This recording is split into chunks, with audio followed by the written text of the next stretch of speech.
Hey kids, what's going on? We're at Avenged Sevenfold headquarters right now. Mr. Zachy V, Mr. Sinister G.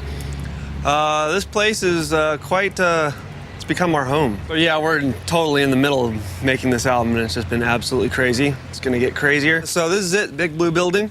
Check it out.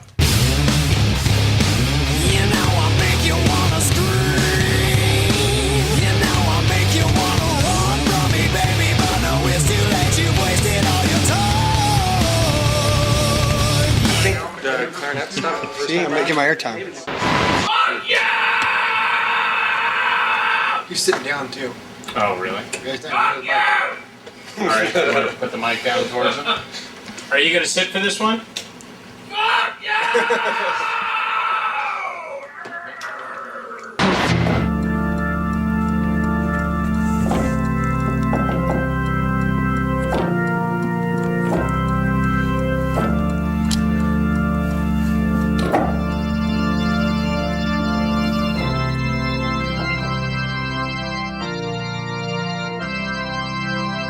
Critical Acclaim was the song that was probably one of the first ones that we'd written for this album. First song we had an idea for, and it was just completely mapped out in its entirety before we even wrote any riffs or anything, so it was definitely a departure from how we usually do it. And at first I was a little bit skeptical, because it's always weird to hear what your band members are coming up with that's new in a different direction. And we'd been playing the songs from City of Evil for so long. And so we wanted to make a song that was sort of like very riff-driven, very simple. So I think I remember picking up some guitar and just laying down the simple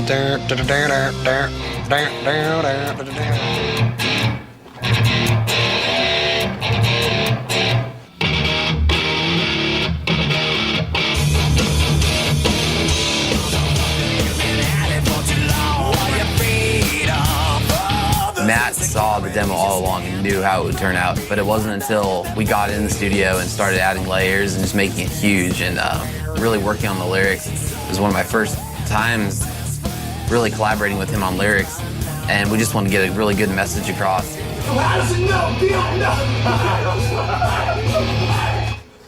I want everyone to have to do this, because this is gonna suck. So how does it feel to know that someone's kid in the heart of America has blood on their hands defending your rights, maintaining your lifestyle so you can tag his family's existence? I think that's the way to go. Yeah, dude. We wanted it to just set the mood for the entire record. We want it to be in your face, powerful, to mean something, to say something. That's cool.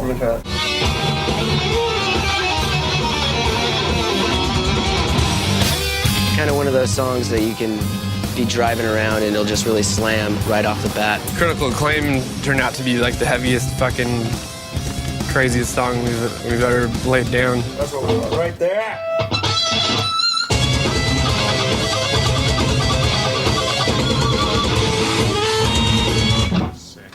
It's just really cool to have all the different vibes turn out to be successful and so powerful. Now this part of the song, the piano comes in and like these nice lyrics come in. It gets like this swaying type of feel.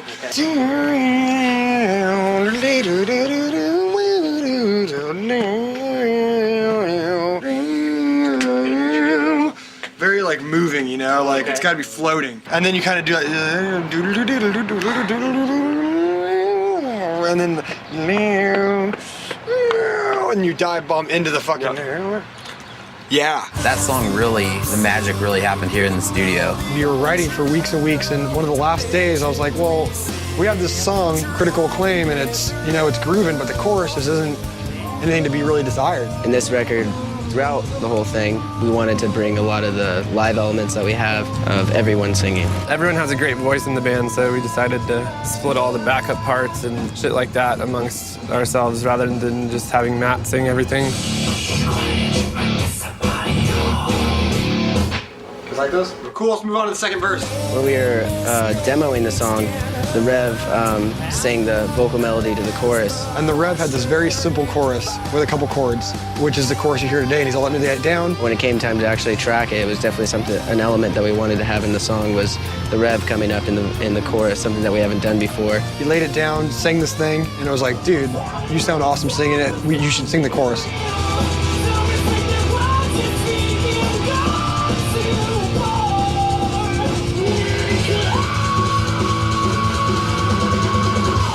That was cool, dude. We have this kind of cool intro, and it's kind of supposed to be a fake out, you know, like you think you're gonna get a typical Avenged Sevenfold song with some dueling guitars and stuff, and it just kicks in and kicks your ass.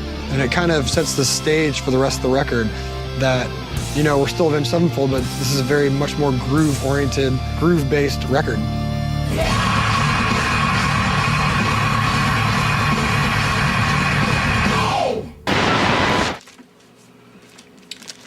Fuji's. Anybody take an order? Got a camera, I'll take an order.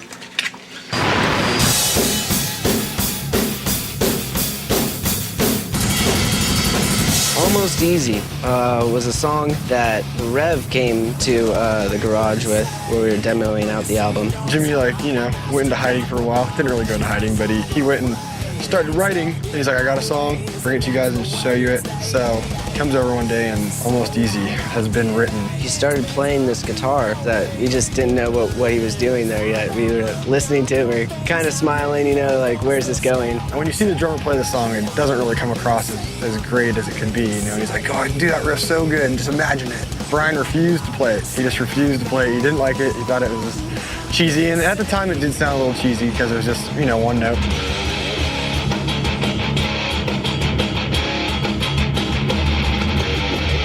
And then as soon as he was finished, he started putting on this drum beat. In the verses, he went to this really cool, it's almost like a Latin drum beat, but very metal at the same time. It was very different from what we were expecting. Almost Easy kind of goes more for the shredding, aggressive vibe, like kind of an old school vibe.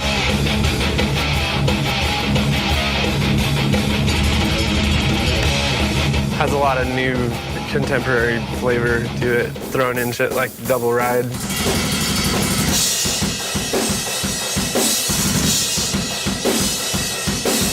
It was one of the first times that we'd ventured off and everyone took over on the vocal duties for the backups. In the studio, we decided to come up with these backgrounds. Mother had it all. We had everyone sing on it, all 5 voices, doubled them up, made a huge like choir pad type sound and put some sub bass on there and made the song a little more palatable as to just being a pure thrasher. Thrashing ass tone.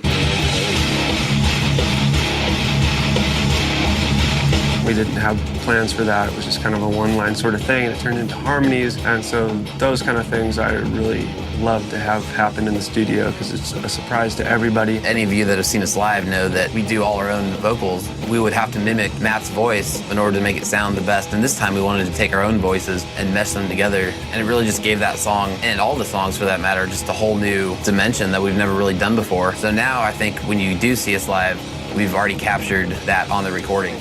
The song was going to be in Transformers, the movie, and then it wasn't. It transformed. It transformed into not being happening. And lyrically, it's about people mess up a lot in their life. They fuck up all the time. And it's easy to forgive those. Sometimes it's easy to forgive those people, sometimes it's not. You know, it's always easy to say you're forgiven, but deep in your heart, you don't really want to forgive that person because it's almost easy, is the catchphrase. It's almost easy to just say, okay, you're forgiven, or it's almost easy just to let go, or it's almost easy just to give up.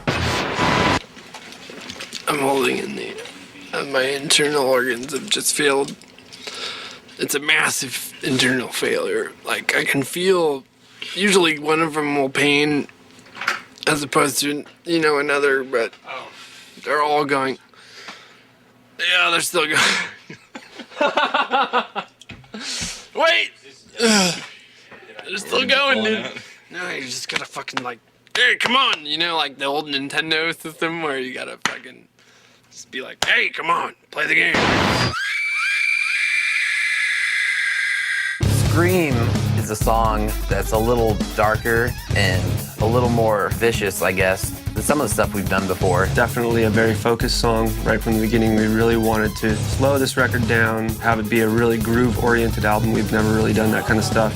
The Rev is a freak when it comes down to laying just a wonderful groove down. We wanted to slow down the record to a tempo of about like 140, kind of the idea of where your heart rate is. And we just wanted to have a ton of vibe and just a ton of energy.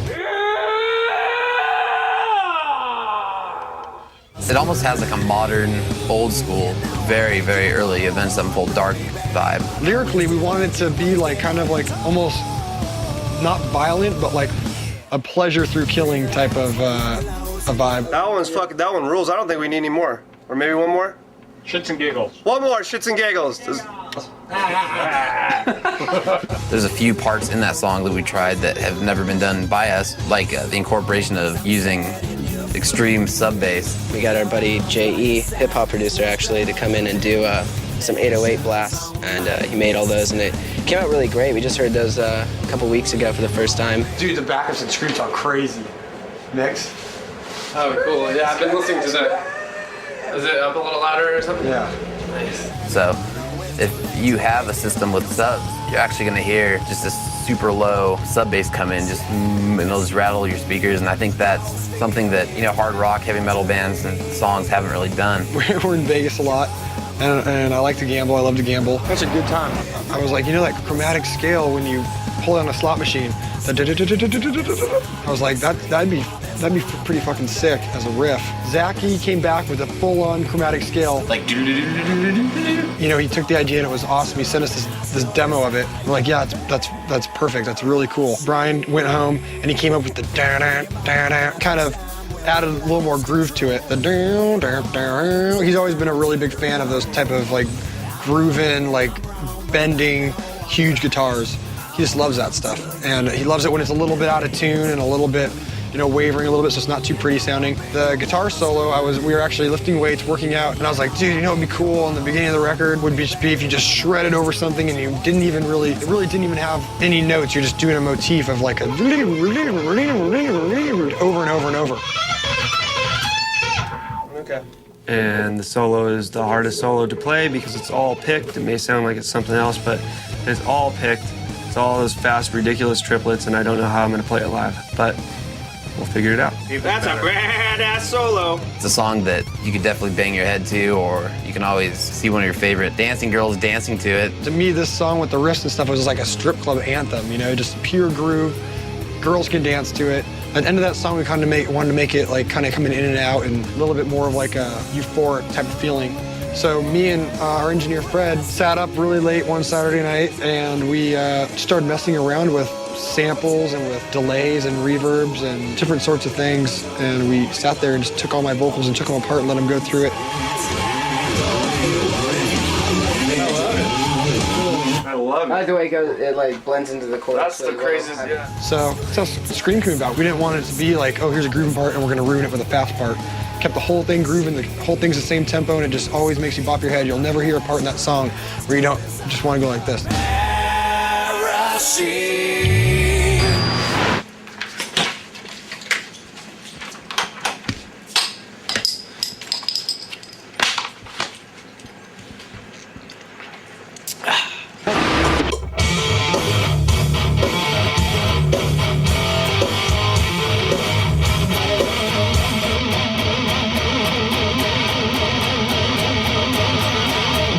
Perfect. Afterlife is a really interesting song. It's just a really adventurous song, probably one of the longer tracks on this record. We were all frantically writing, trying to come up with the best stuff. And Jimmy was actually kind of AWOL for a little while. And we were really trying to get him to come in and write and stuff. Just a spoonful of Jimmy helps the whole world go down. He came one day and said, I have a song for you guys. Little did we know he had this full song that he'd been, you know, hoarded away in his house writing. And we heard it and we just flipped out. He just really stepped up to the plate, and typical the Rev fashion, the chorus is extremely catchy. It has a pop element, but in a more like somber tone. Lyric-wise, it's really a cool concept because you can apply it to, you know, your own life and relationships and stuff, but that's not what it's intended for. The actual storyline is about a person that finds himself in the afterlife and they realize they have too much stuff left on Earth to do, and to go back and make it right, you know, they have to escape from their afterlife so they can go back and make amends with the people they love and care about. Imagine if there is a heaven and you're a crappy person in real life and you show up and all of a sudden you're like, oh crap, I was a crappy person. That's kind of the hell of dying too early, and it's kind of just saying, you know, be a better person now. You know, I have family and friends and I don't want to make the same mistake again. And in this instance, it looks like the person's gonna get a second shot. And all of a sudden these laughs come from wherever the Rev did those. Can you try to track them more like defined laughs, like that are not so distorted? You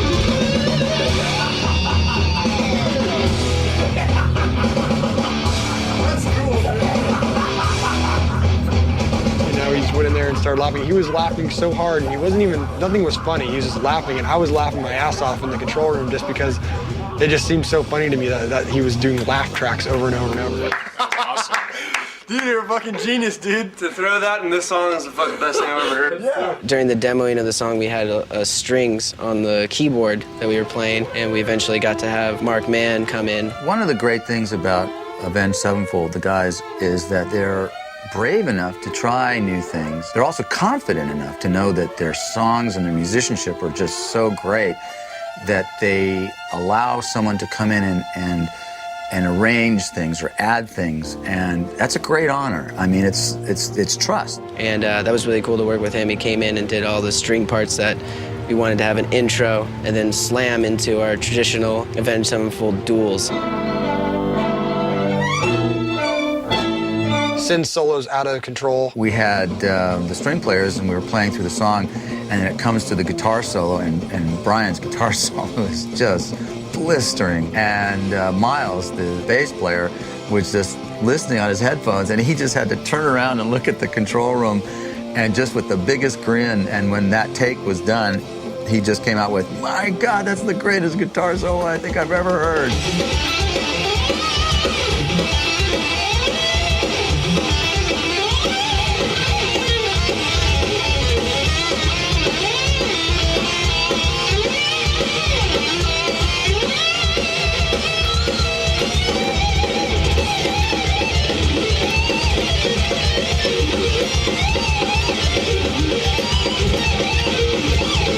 The solo in Afterlife was definitely a trek. It wasn't really written before the studio. I try and get as many solos written before I get in the studio as possible. It creates a better vibe that way, and from what I gathered, the Rev wanted something ridiculously crazy. On Afterlife, all the guitar work that Finn does on the album is just mind-boggling, you know? He's the Force. And it's a good look for you, too. Fuck! Let's do it again. Do it again? No, it sucked. Just listen. And even though it doesn't necessarily fit the song, I think its finest. It's definitely the most shredding solo on the album. It's ridiculous. It was fun to definitely push the boundaries. I've done stuff that I never thought I could ever play. It's definitely a great feat as far as I'm concerned. That's just one of 11 examples of amazing fucking guitar solos. That's how that song came about, and we're really proud of it. I think the Rev did an amazing job, and he really came up big on that song, and hell yeah. Hello? Scream went dead. Fred's fucking with us. Fred needs a refresher course. Let's go back to Full Sail. Oh, Fred didn't like that. All right. Got a little more run up? Got it now.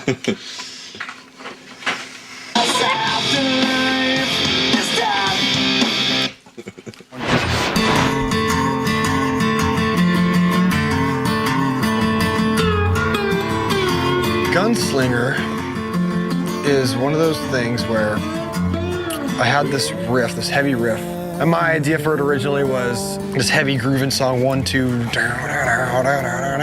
Brian kind of went home with it, was like, hey, I kind of want to use that riff, but I want to use an acoustic guitar on it. It has this great intro that just climaxes without, the typical climaxes of adding instruments or singing heavier or higher. It just kind of goes naturally from 1 to 10 by implying numbers 2 through 9. That was about as cool as it gets. That's absolutely unreal. It was really cool to have an intro and a whole verse. It's about a minute long at the beginning of the song where it's just the acoustic guitar and M. Shadow's voice. We had this melody over this, and it was like, wow, that's kind of cool. And then it kind of went into my idea of it, which was when the song explodes into the rock part. The thing that I love about that song is that no matter who I've shown that song to, it's always the same reaction. If you play that song to somebody new that's never heard it before, just kind of stand over their shoulder, and when the chorus comes on, look at their arms, and you'll see every little hair on their arm standing up, because it's just that kind of song, which gives you the chills. He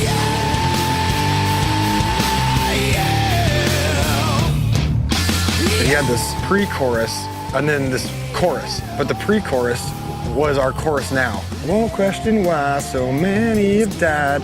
That whole part was his pre-chorus, and me and the Rev looked at each other, we're like, dude, that can't be a pre-chorus. That's like a chorus. There's like closure in that. I think it's definitely one of the most touching set of lyrics, you know, that Matt's probably ever wrote. You know, he's really great at writing when it comes to people being separated from each other. To bring me closer to heaven with you. And I was specifically writing it for, you know, our troops in Iraq and people that are in war anywhere in the country or anywhere in any country that are away from people they love. And instead of bitching and complaining about whose fault it is or why they're over there, you know, fighting wars, it's just the human element of just being separated from the people you love. But I also think that the song's not so directed at that to where someone that's just on vacation or someone that's on tour and missing their loved ones can't relate to the song.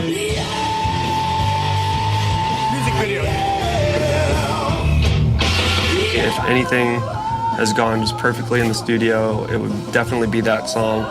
We had a guest female vocalist, Shauna Crook. She's absolutely amazing. She's part of the Music Mafia.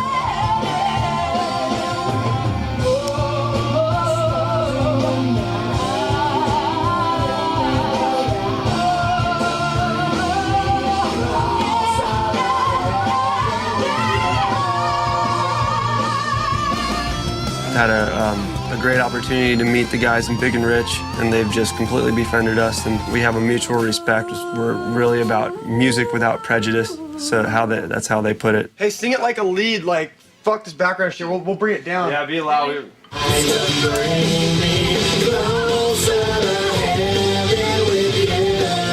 But our boundaries are endless as well. We've always been pushing the envelope and trying to just incorporate anything that we've ever heard out of our influences into our music. And I think in about 6 months from now, when I've been on tour, that song's really gonna hit home to me because we all miss our families and friends. So I think that's just a really great song with great lyrics and a very Western cool vibe. When are we putting the claps on this one? Pretty soon, pretty soon.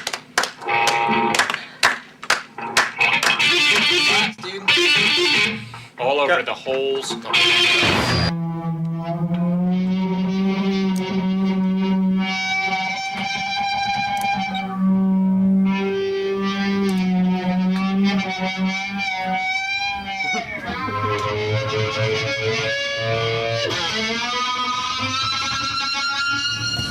Brompton Cocktail. When I first heard that song, I nearly shit myself. Brompton Cocktail has one of the sickest grooves on the album. It's very laid back, very vibey. Brompton Cocktail is one of the last songs that the Rev kind of was brewing up, and he brought it to us, and we all kind of started fucking around with it.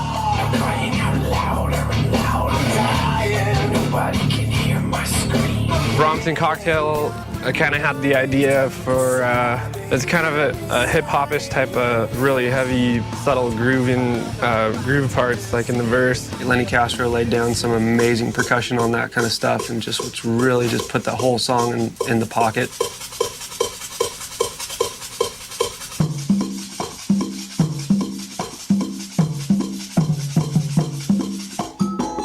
To me, it was this awesome groove track. It reminded me a lot of Tool, something they would do with a lot of the percussion, a lot of the, you know, percussion wasn't on there at first, but I could hear percussion in it.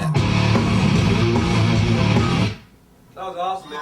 We laid down some great strings that are just really accentuated type stuff that just really help with the groove.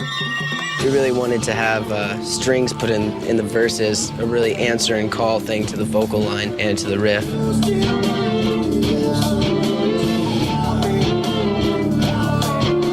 Wanted to bring, for the lead part, bring in strings instead of guitars. So we thought that would add like an Avenged Sevenfold vibe to it. And I wanted to mix it with violins and give it kind of an Alanis Morissette, uninvited type of vibe. It was just great that these guys came in to help out and make it so that we got this all done in the amount of time we had to do it. I think that everything that we laid down on that song just completely helps that groove out so much. Shadows wrote some amazing lyrics that I think a lot of people can relate to.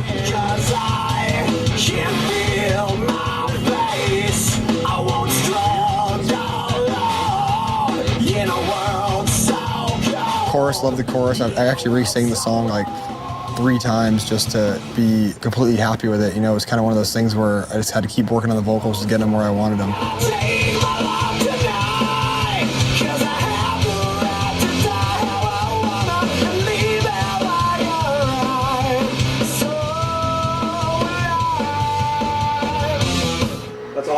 That one felt good. I was so On a funny note of the song, a lot of the stuff that was written by the Rev, the stuff he written on guitar was actually very awesome, but it was about me and Sin's worst nightmare because anytime a drummer writes on a guitar, he makes up notes that are pretty much unheard of to the average guitarist. And our fingers are stretched out like this. We're playing a guitar that, our fingers look like this, stuff you've never seen, but it's actually really fun. It's something I'd never even think of doing myself. So it just kind of pushed me to learn this new style, I know Sin used some cool effects on the solo, too.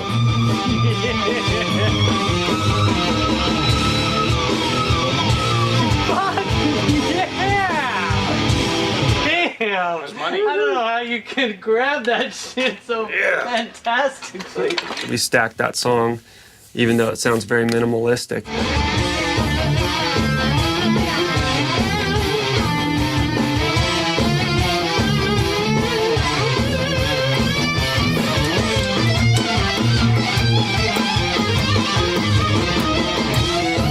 It's got a ton of shit in it, but it all works in its favor. But overall, the song's just very powerful, and it came across really great.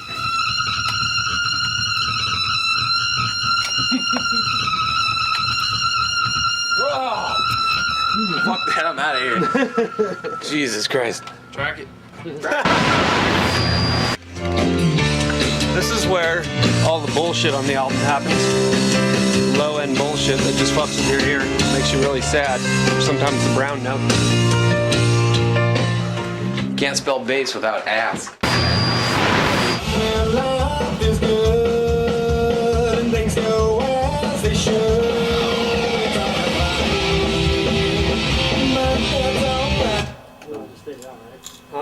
Right now, we have a song tentatively titled Disneyland Acid Trip. When you hear it, I think you'll kind of understand why. I wrote this silly piano part with this drum. I had this idea, like this old, like Western, like with the old piano that plays itself, and with the drum roll behind it and stuff. And I wrote this verse, and then I showed it to everybody, and then I wanted to immediately throw it away. And everyone's like, "No, yeah, that's rad. You got to keep that. You got to keep that." We were writing it.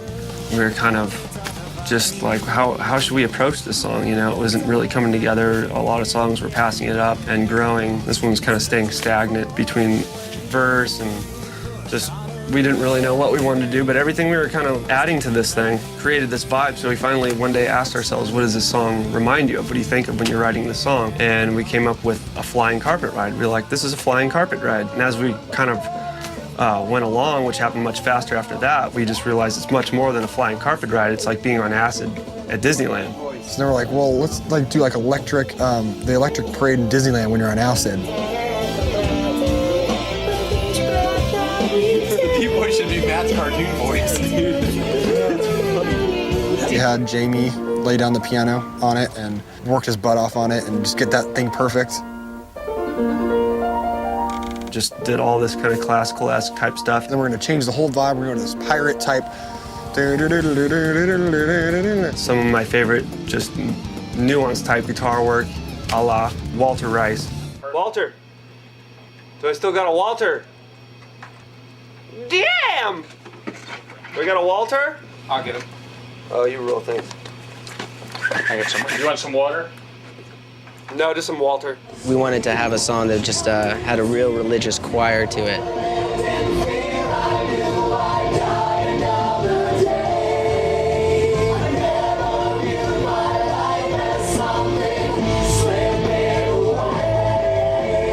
Yeah, so the singers in the choir come in and they're really great to work with because you can say, here's the parts to sing and do it right away and get an attitude and get an approach that you want. And then if you try new things and try adding something, they're really quick about doing it and learning it. The added dimension of that many voices on a track behind Matt's amazing singing. Some of the choir was just going, man, how does he sing like that? It's so great. Do you get vocal lessons? Yeah, that's amazing. Wow. Really? I'd love to learn to sing like that. guys sound amazing. Thank you so much. Thank you. Thank you. Thank you all very much. Very fast, very efficient, very beautiful. The song worked out. We were like making this end part, the end groove, and Brian turns to me, he's like, you know what? We should have little kids sing this thing, kind of like, where it's just like real cute. Brought in some kids to sing, which is, you know, a nice innocent vocal sound. And I was like, wow, you know, Jay-Z's Hard Knock Life. I was like, if we made it sound like that with like 1 or 2 kids like singing it, like singing their butts off.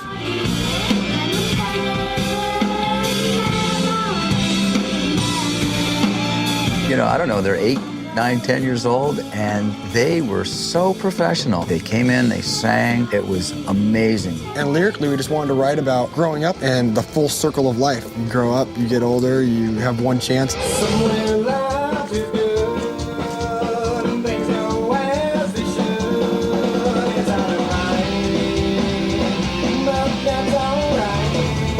And then the kids at the end are saying something very heartfelt and meaningful, something that's way too intelligent for their age in a way. And that's how we kind of wanted to have these little kids singing this thing, because they're just kind of in the whole energy field force kind of repeating life. They're starting up, you're dying, and then you're creating energy for something new to be born. Definitely one of my more favorite pieces on the album. As much as I wanted to throw it out, it became one of my favorite songs, just because it's so enlightening and enchanting and kind of crazy and so many different textures, and I'm just glad we could pull it off.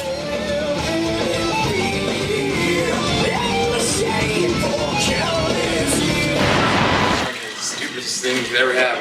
The stupidest fucking thing you could ever have is what me and Brian are doing. You know why?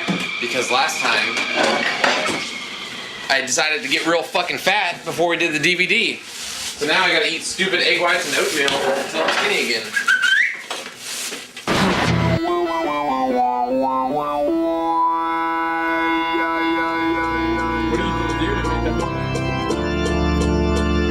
Right now, at this very moment in time, there's a song floating around the studio called Fast Melodic, because we're not too clever at making song titles in the early stages. All right, Fast Melodic. Fast and melodic. We wanted to make a song that kind of reminded us a little bit of our old school, more like Second Heartbeat-ish, where it's like more punk-driven. Fast Melodic is another one of my favorites, just because it just flies through. It doesn't ever stop. The catchiest song on the album. That song really to me is the most melodic poppy thing that we've done. But it's some poppy shit right now, dude. I don't want to say poppy, but it is. Starts out with these dueling guitars that Sin came up with. To this day, I don't even know how that guy comes up with stuff like that.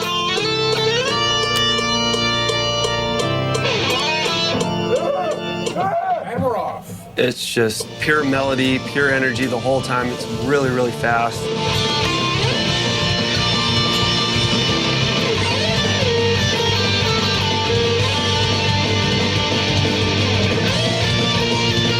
I think Sinister came up with an amazing solo at the end. It was really just a free, like very cool and driving, just happy and poppy. I like the guitar solo at the end, extremely uber melodic, to the point where you just want to slap me because it's just too goofy. Another new thing to do?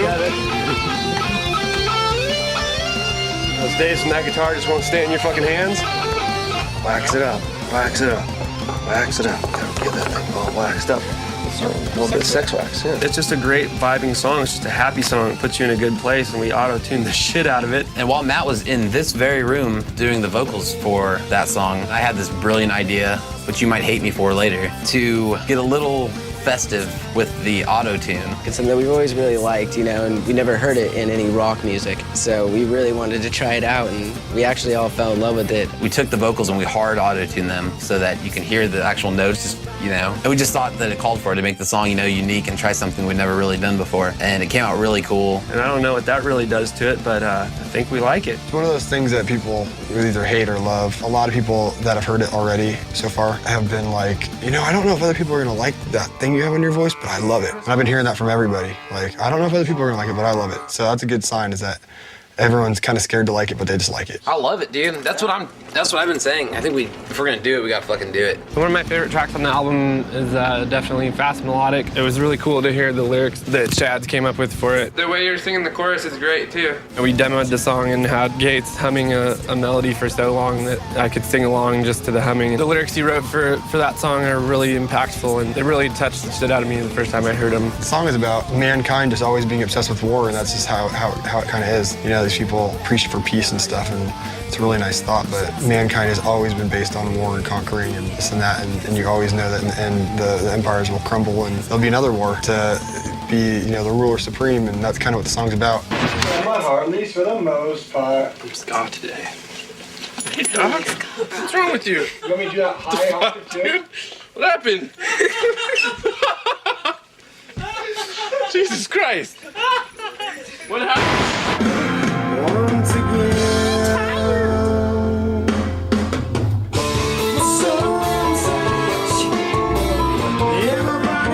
One of the last songs that was written for this album is a song that had been running around the studio, and it was called Country Rocker, which I believe is going to be called Dear God. Dear God is the biggest departure. It's something that we definitely wanted to have on the record.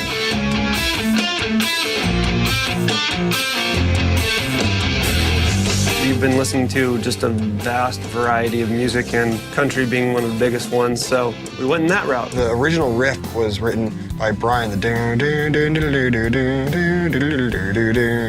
had a riff, and it was very country-esque, and so we were like, well, let's just try that out. And then I was drunk on vodka in Big Bear when we decided to go right up in Big Bear, and we were thinking about this song and laying down melodies, and I picked up a guitar, and it just kind of flowed, the melody and the verse, and I wrote the chorus right there on the spot. I wanted to fill up the speakers sonically, but not without using electric guitars and making it like just kind of dense sounding. We had some great musicians on that track. We brought Shauna Crooks in from Music Mafia. We brought her in to sing on that song because we thought it'd be a cool little country flavor to have her on it. In the beginning, and then you kind of break off on those things. Cool.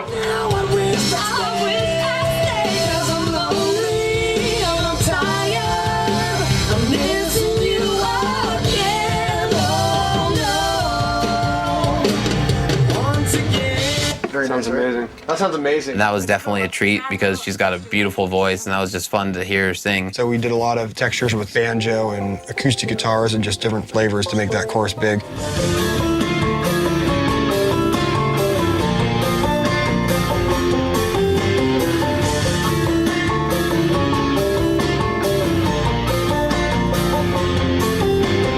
We brought in, pedal steel.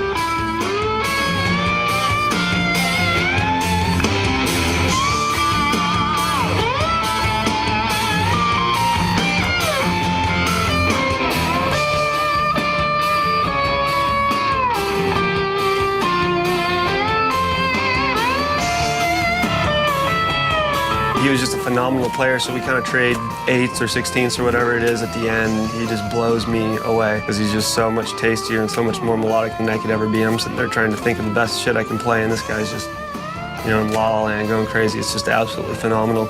He's using every appendage of his body to make that thing work. And he's doing a volume swell. Yeah. And he's kicking into distortion. It's crazy. Sin plays it fucking flawlessly with such great feel. That's one of the things that I'll always be envious about. He plays with so much feel that he could play any style of music. You can actually hear just everything that we're feeling coming across the way that he plays the notes and stuff, and I think that's really cool.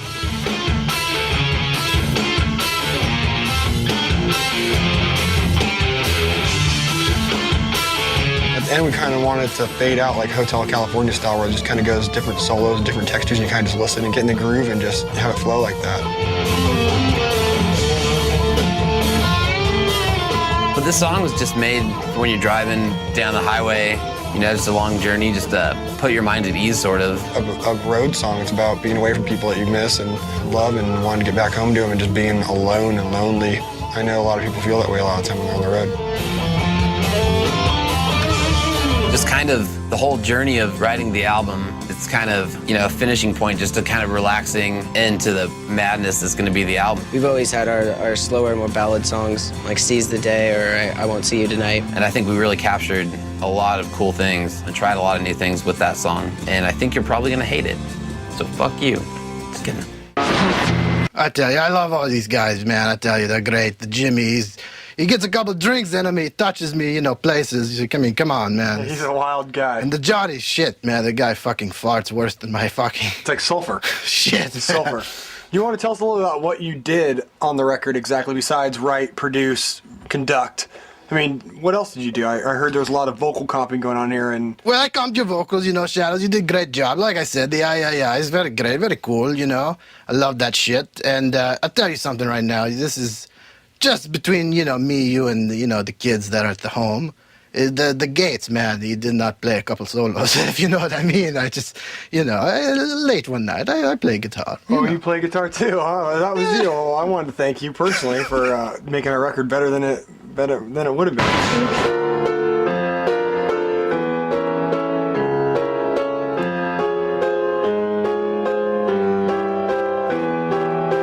We were a little bit subdued during our writing process with the whole city life. The Rev found out for himself. He kind of went AWOL for a little bit to lock himself up and write. Not right! I did the same, you know, I just had to clear my head, and so I kind of disappeared for a while and just wrote on my own.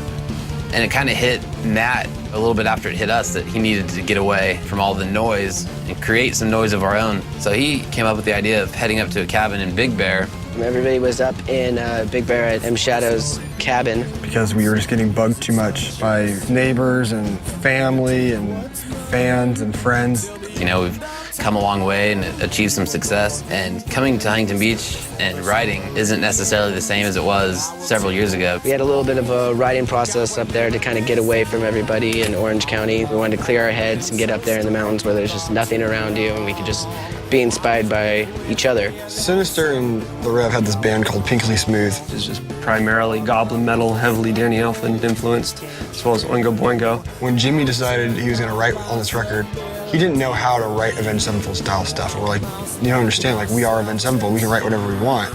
So the first thing he came to us with was Afterlife. We're like, Afterlife's a great song, but make something crazier. Try to write outside the box, like Pinkly Smooth stuff. And one night, the Rev started playing this piano line that had been in his head and he had been working on at home.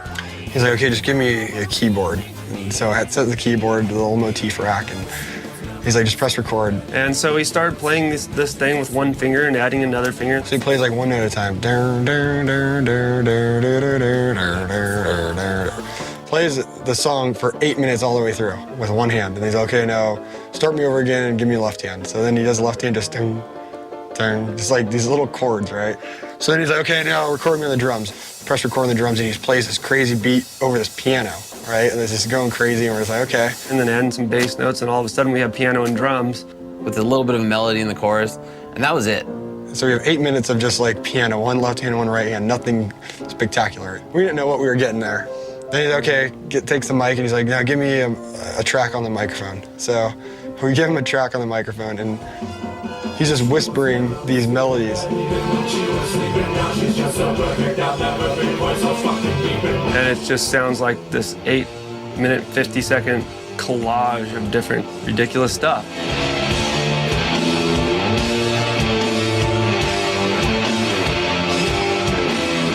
When I first heard it, I fucking had no idea what to think. I thought, okay, well, this is cool. The Rev's crazy now. Why?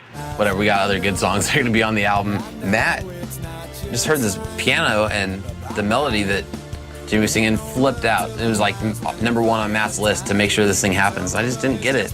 No one really wanted to work on it because it's this big ordeal to work on. Even one point, Jimmy came to me, he's like, we shouldn't even record Big Bear, I don't even want to record it. When we went to record it for real, and I was like, dude, gotta record Big Bear, dude. If not for any other reason, but I want to listen to it. Matt wasn't having it. He was adamant that we needed to let Jimmy just do what he was gonna do, and we all just needed to work together. Yeah, turn up one of the tracks. Yeah.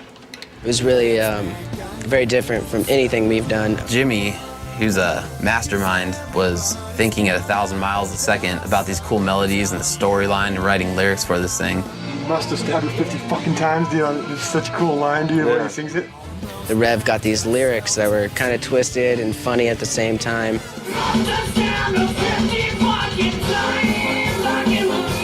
It's basically a story about a man murdering his significant other and preserving her to do whatever he pleases with her. And the story takes a twist. She comes back from the grave and kills him. And they go on this murderous rampage. They're both dead souls together, and they get married and terrorize everyone else. As it started to come together, the song was just so amazing, and we definitely wanted to make it a special song for everyone, as it was special to us. Totally inspired by all the crazy shit that we listen to, all of us, ranging from bands like Mr. Bungle and The Residents. That's another one of those magical things that as it just progressed in the studio, such as the string arrangements, the orchestral arrangements brought to you by many members of Oingo Boingo.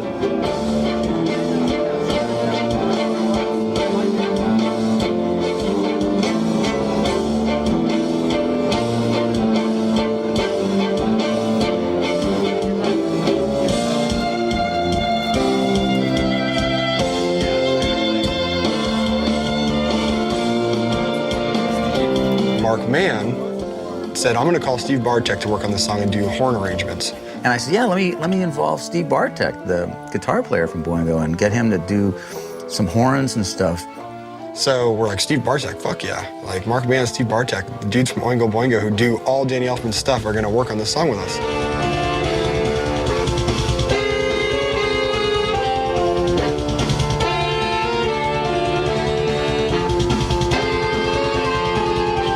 Bringing in guest musicians is always a great thing. So we went into Capitol Records building in Hollywood. We put some great brass on and strings on. Working with them was awesome because they just bring a great deal to the table, like shit I couldn't come up with myself.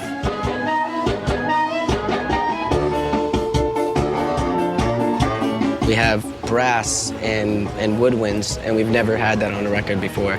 Trumpets, trombones, saxophones, some clarinets. We had a full brass choir, orchestra. It's just an epic piece of just great musical material and proportions. You have the live players and they hear it and it's like oompa, oompa, oompa, and it's like this great sounding brass and these big chorales. They were just grinning ear to ear and loving the sound of it. Once that was on there, then I'm like, wow, this is something great, bigger than we've ever done. Added some choir today here at El Dorado Studios.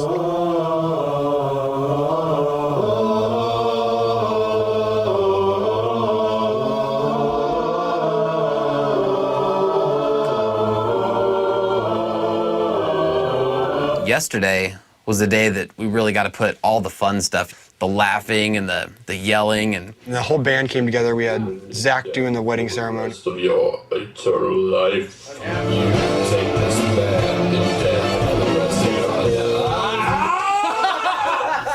you know, the deep vocals. I'm the minister. And then we started laying down vocals, and the lyrics have this ridiculous, crazy content to them. Okay, kids, let's roll it.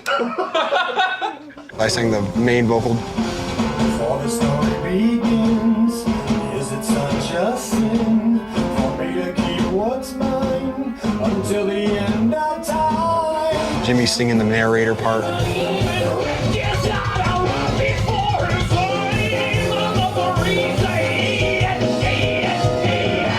We had a girl named Juliet come in and sing.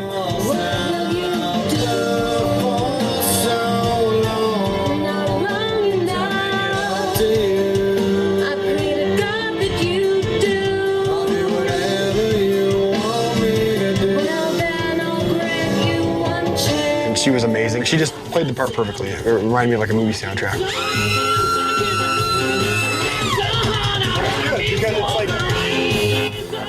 That's great. Let's do the giggle now.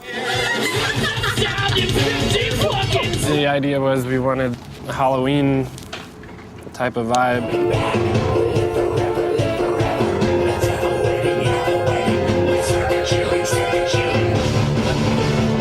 You know, me and Jimmy have a good time together. He's just a crazy fucking guy. And come here, you fucking bitch!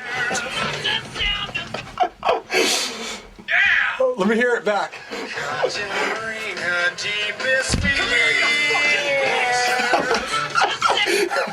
Yeah, dude, we need to get some bottles breaking and shit. We were throwing ideas like, oh, let's have the murders go in there and chants like, eat it, eat it. Eat it, eat it, eat it, eat it. Wait, one more time.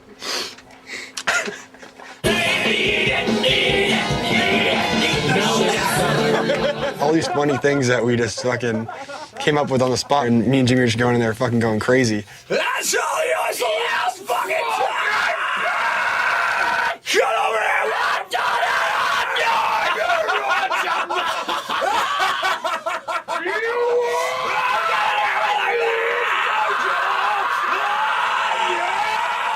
And it just kept evolving, and we were having so much fun with it. It just turned out to be beyond anybody's wildest expectations. I think it was like a gift to us because I don't think anyone wanted to put in the work on it until things started really happening with it. It's just unbelievable to see the vision that Jimmy and Matt had and see it come to life. Definitely have a stronger sense of pride in your accomplishment after self-producing. I'm amazed that it's over. And now that's probably one of the things we as a band are the most proud of that we've ever done, because it's so adventurous and so much different than anything we've ever done. Now it's like my favorite song ever. It's my favorite song we've ever been a part of. I'm just so grateful that Mark Mann and Steve Bartek pushed so hard to make the song happen, and they worked so hard on it. Avenged Sevenfold are really great musicians, and they know what they want. They're producing their record themselves, which is an amazing accomplishment. So I'm really pleased to have been able to add a little extra something to their sound. I look back on it, I think there's no other way I'd want to record a record. It's so fun going into your friends and just making some music that we can really enjoy, and we really laugh at it, and I'm sure you can see that we're just having a great fucking time. It's not typical Avenged Sevenfold, but then again, what is typical Avenged Sevenfold? I never really knew that my little crime would be cold. That's why I got to eat a for your thighs. And I know it ain't your time to die. But bye-bye. Gorgeous. Thank you.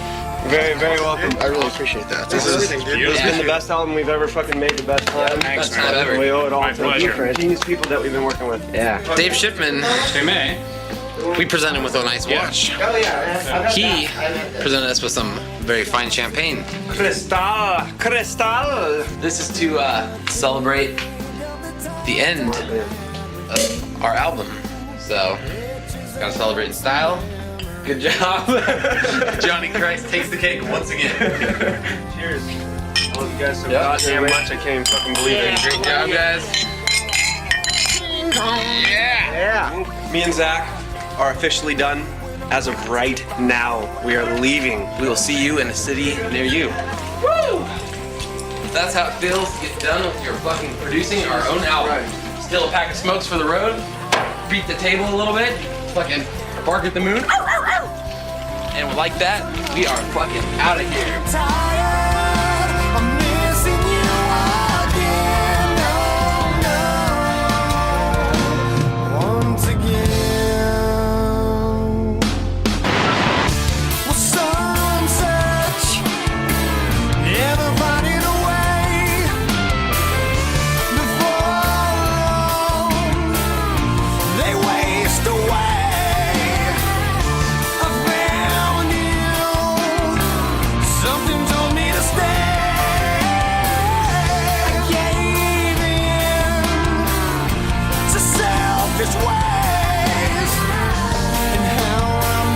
Someone to hold when hope begins to fade. A lonely road crossed another cold state line, miles away from those I love.